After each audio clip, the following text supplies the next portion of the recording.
Good morning student. आज हम इस लेक्चर में बात करेंगे डिग्री ऑफ फ्रीडम की, किसी भी सिस्टम के इंटरनल पार्ट्स की, मूवमेंट ऑफ मॉलिक्यूल्स की। तो बच्चों, आपको बता दें, देखिए कोई भी सिस्टम है, उसके कंफ्यूज रिलेशन को डिस्क्राइब करने के लिए कुछ इंडिपेंडेंट कोऑर्डिनेट की ज़रूरत पड़ती है। ये independent coordinate he degree of freedom कहलाते हैं। इन इंडिपेंडेंट कोऑर्डिनेट को ही हम डिग्री ऑफ फ्रीडम कहते हैं। लेकिन इसके लिए ये ज़रूरी है कि उस सिस्टम का मॉलिक्यूल्स, उस सिस्टम का जो मोशन है वो मोशन कैसा है। किसी भी सिस्टम के पास कितनी डिग्री ऑफ फ्रीडम है, इसके लिए, इसे जानने के लिए हमें उसके मोशन के बारे में जानना अति आवश्यक है। यह जरूरी है कि उसका मोशन कैसा है। देखिए, तीन तरह के मोशन होते हैं: ट्रांसलेशनल मोशन,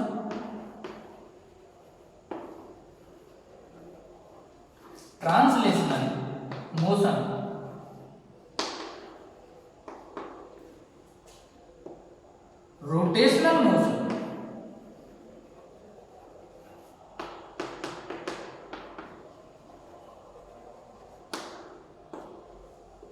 वाइब्रेशनल मोशन।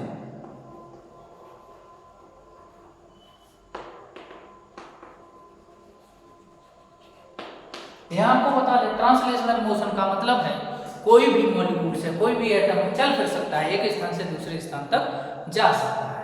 ये ट्रांसलेशनल मोशन है। रोटेशनल मोशन का मतलब है कोई भी एटम्स या मॉलिक्यूल्स किसी एक्सिस के अबाउट रोटेट कर सकता है।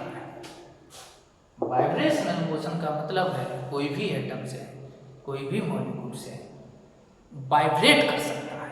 ये है तीनों मोशन। अब हम यहाँ पर ये जानना जरूरी है कि जो सिस्टम है या कोई एटम है या कोई मॉलिक्यूल्स है कि उसका मोशन कैसा है, वो किस तरह की मोशन कर रहा है। ट्रांसलेशनल मोशन कर रहा है या फिर रोटेशनल मोशन कर रहा है या फिर वाइब्रेशनल मोशन कर रहा है। आइए इसको हम एक एग्जाम्पल से समझते हैं। सबसे पहले हम यहाँ ट्रांसलेशनल मोशन के बारे में बात करेंगे कि कोई भी एटम या कोई भी मॉलिक्यूल ट्रांसलेशनल मोशन कर रहा है तो फिर उसकी जो डिग्री ऑफ फ्रीडम होगी वो कितनी होगी। तो देखिए, यहाँ सबसे पहले हम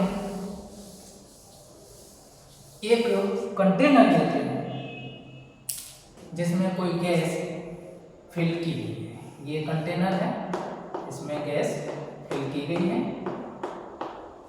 तो ये आपको बता दें कि कोई भी गैस किसी कंटेनर में फिल की जाती है तो उस गैस के मॉलिक्यूल्स सभी डायरेक्शन में मोशन कर सकते हैं। ये जरूरी नहीं है कि किसी एक डायरेक्शन में मोशन करें, वो ऑल डायरेक्शन में मोशन कर सकते हैं। यहाँ पर हम एक मॉलिक्यूल ले रहे हैं, वो एक्स डायरेक्शन में भी मोशन कर सकता है, वाई डायरेक्शन में भी मोशन कर सकता है और जेड डायरेक्शन में भी मोशन कर सकता है। हम यहाँ कौन से मोशन ले रहे हैं? Translational motion. तो उसकी डिग्री ऑफ फ्रीडम कितनी होगी? T। Due to translational motion, due to translational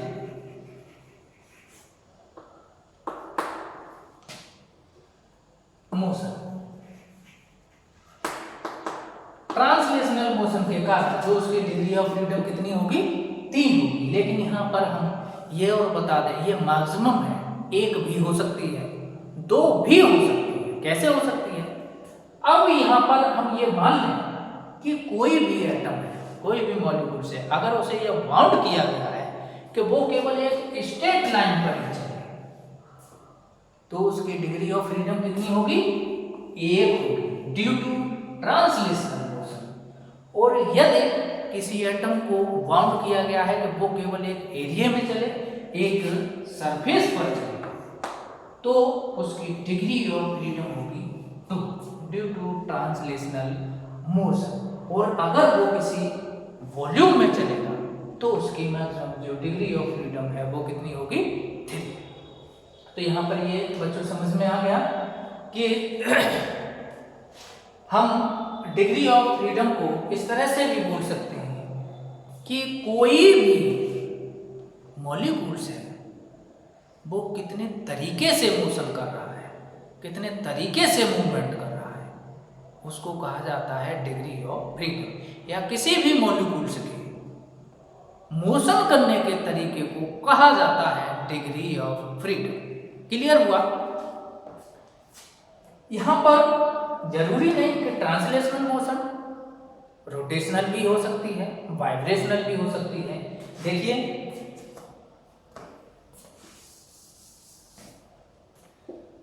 vibrational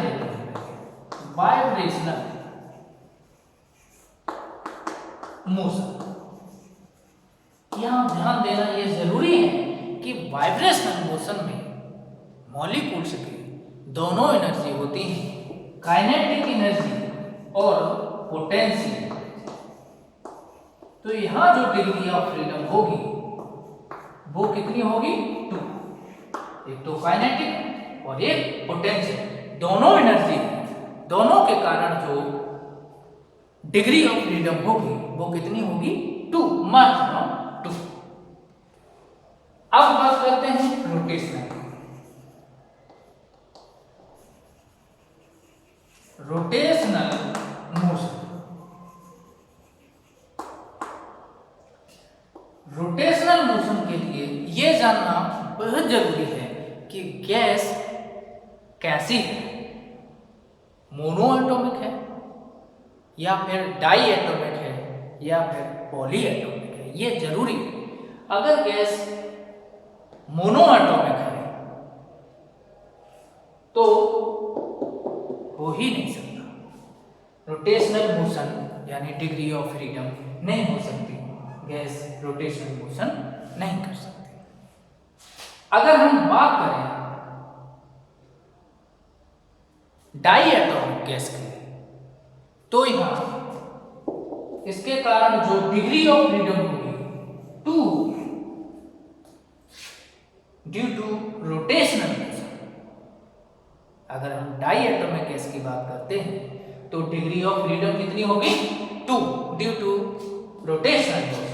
और अगर हम पॉली एटॉमिक गैस के बारे में बात करें तो फिर डिग्री ऑफ फ्रीडम कितनी होगी? 3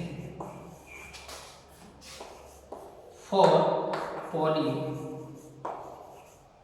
एटॉमिक गैस। ये डिग्री ऑफ फ्रीडम कितनी हो गई? 3। और for diatomic gas,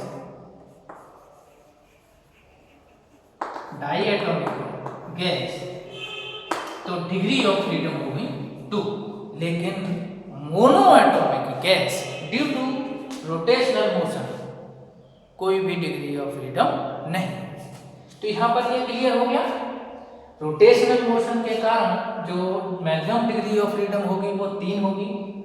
vibrational motion के कारण जो डिग्री ऑफ फ्रीडम 2 हो सकती है।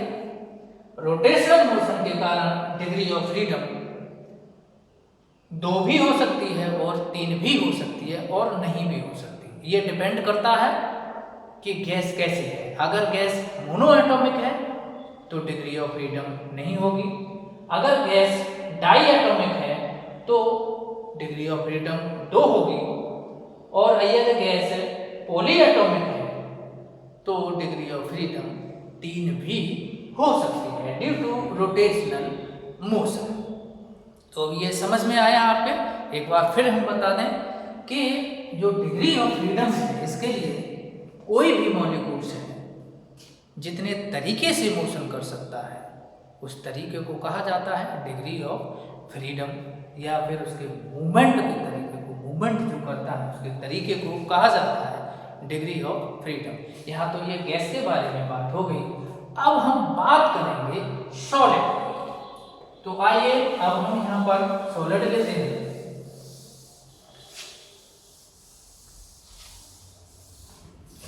हमने ये कोई सॉलिड,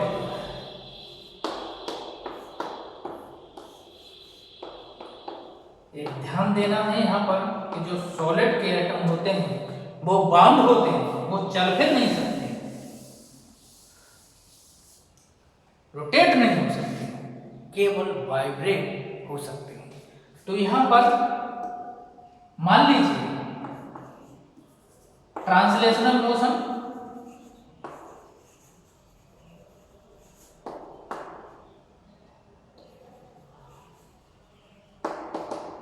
रोटेशनल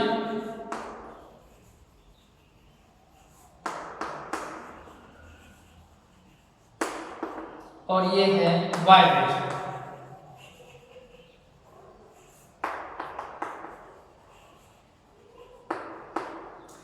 ट्रांसलेशनल मोशन हो नहीं सकती क्योंकि ये एटम जो सॉलिड में जो एटम होते हैं वो कैसे होते हैं, बाउंड होते हैं, तो ये चल फिर नहीं सकते, इसलिए ये मोशन नहीं हो सकती, डिग्री ऑफ फ्रीडम नहीं होगी इसके ट्रांसलेशनल मोशन के कारण। रोटेशनल मोशन ये भी नहीं हो सकती। अब कौन सा बचा, वाइब्रेशनल मोशन। तो इस वाइब्रेशनल मोशन के कारण डिग्री ऑफ फ्रीडम, यहां देखिए यहां पर हमने ये मॉलिक्यूल्स ले लिया, तो ये एक्स डायरेक्शन में भी वाइब्रेट कर सकता है, तो मैं बाई डायरेक्शन में भी वाइब्रेट कर सकता है और जेड डायरेक्शन में भी वाइब्रेट कर सकता है।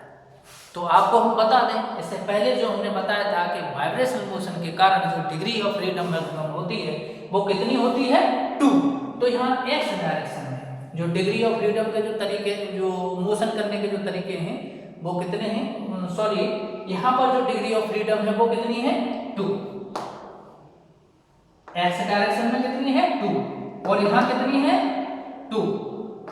वाई डायरेक्शन में भी 2 है और जेड डायरेक्शन में भी 2 है, बाय क्लॉकवाइज एंटी क्लॉकवाइज। यहाँ इस डायरेक्शन में करेगा, इस डायरेक्शन में भी करेगा, तो कितने तरीके हो गए, 2।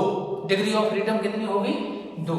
एक्स डायरेक्शन में 2, वाई डायरेक्शन में 2 और जेड डायरेक्शन में 2। तो total degree of freedom, total degree of freedom, ये डिग्री ऑफ फ्रीडम कितनी हो गई, 6। वाइब्रेशन के कारण कितनी है मैक्सिमम, 2 हो सकती है डिग्री ऑफ फ्रीडम, लेकिन कितने तरीके हैं, 3 एक्सेस हैं, एक्स वाई और जेड। तो टोटल डिग्री ऑफ फ्रीडम कितनी हो गई, 6। तो इस तरह से जो सॉलिड में जो टोटल डिग्री ऑफ फ्रीडम है वो ओनली वाइब्रेशनल मोशन के कारण है और कितनी है, 6। तो बच्चों ये आपको अच्छी तरह से समझ में आ गया होगा डिग्री ऑफ फ्रीडम।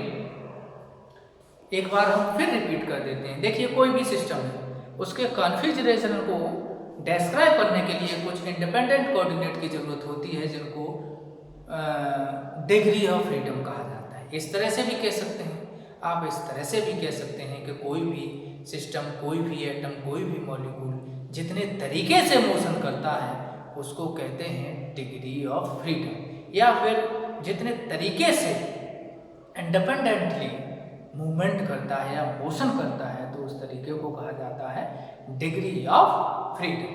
तो आज इस लेक्चर में आपके लिए ये बताया है डिग्री ऑफ फ्रीडम के बारे में। आज के लिए इतना ही, थैंक्स।